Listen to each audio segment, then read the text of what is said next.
Julien Vostine, bonjour. Bonjour. Alors l'Alsace n'est pas vraiment une terre d'élection pour lutte ouvrière, pas trop compliqué déjà de faire campagne ici?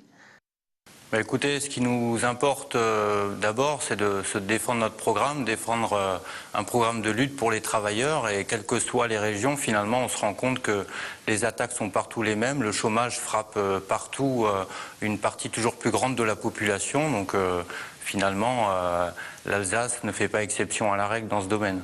Alors Nathalie Arthaud commence à décoller un peu dans les sondages, mais l'ombre d'Arlette Laguillier plane toujours sur elle. Ça va être compliqué d'égaler ces 1,33% de 2007.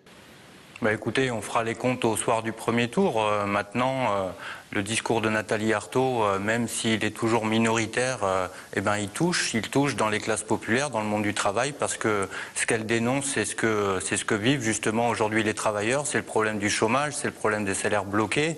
Et au-delà des élections, nous, ce qu'on pense et ce qu'on dit, c'est que les travailleurs, il faudra qu'ils comptent sur leur lutte, il faudra qu'ils comptent sur leur force collective pour protéger ce qu'ils ont d'essentiel aujourd'hui, c'est leur emploi et leur salaire.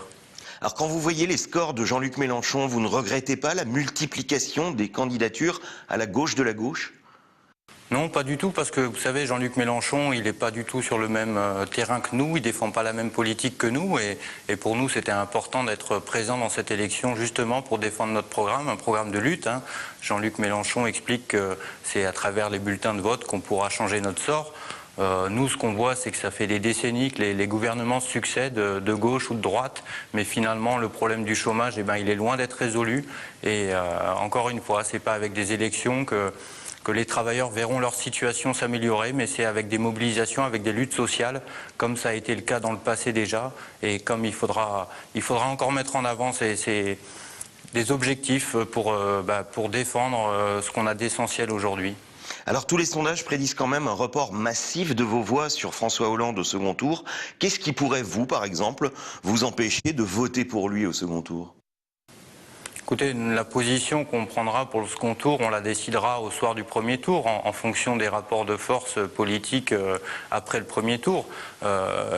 Nous, ce qu'on pense, c'est que quel que soit le futur de locataire de l'Élysée après le second tour, on aura dans les entreprises, dans les usines, les mêmes patrons en face de nous, les mêmes attaques, et il faudra qu'on puisse y répondre, quel que soit le gouvernement qui sera en place, parce que, vous savez, finalement, la politique du futur gouvernement, elle sera dictée en priorité par les patrons, par les banquiers, parce qu'aujourd'hui, avec la crise, leur objectif, c'est de faire payer justement la facture de la crise aux travailleurs, aux classes populaires.